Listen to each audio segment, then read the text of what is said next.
The first thing I noticed was the heavy silence. Not peaceful, the kind that presses on your chest after all the happy noise vanishes. I stood alone in the gleaming lobby of Pacific Crest Resort in Santa Barbara, California. Marble floors, crystal chandeliers, floor-to-ceiling windows framing the sparkling Pacific. My small carry-on waited beside me like a loyal dog. "Wait here with the bags, Em," my husband David had said, kissing my cheek too quickly. "Brooke and I will park the car. Mom's coming too, we'll be right back." His mother Vivian patted my arm. "Don't move, dear." They shared that familiar sparkle, their idea of a funny family welcome prank. 40 minutes became an hour. Calls went to voicemail. Texts stayed unread. Other families laughed their way to the elevators. When kind front desk associate Maria approached, her face told me everything before she spoke. "Ma'am, the Reynolds party checked into the Ocean Suites 45 minutes ago. Your husband said it was just a little joke, and not to worry if you looked upset." The floor tilted.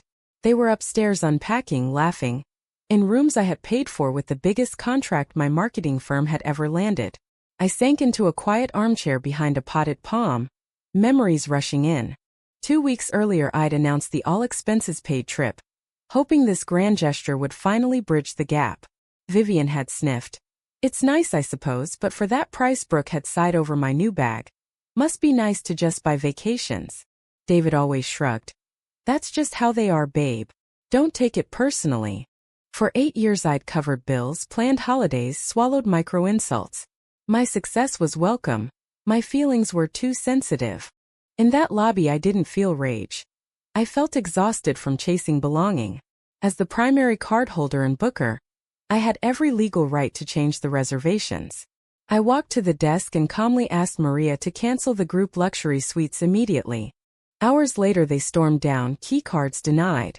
I sat waiting in the same armchair, teacup steady in my hands. David's face flushed. "Emily, what the hell?" I stood, voice quiet but clear. This wasn't a joke to me. For years I felt like an ATM with feelings. I love you all, but love can't be bought, and respect shouldn't come with a price tag. Vivian's shoulders dropped. Brooke looked away. Scott shuffled. David's eyes filled. Real regret this time. There were awkward tears, shaky apologies. No one was left on the street. I transferred them to standard rooms. They would cover themselves for one night while they sorted flights home. I took my modest single room overlooking the gardens.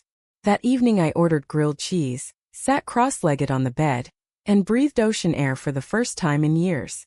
I didn't end my marriage on the spot, but I drew a clear line.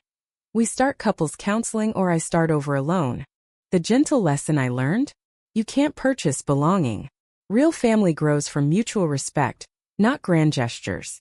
Sometimes the kindest thing for everyone is to stop paying for a love that must be freely given.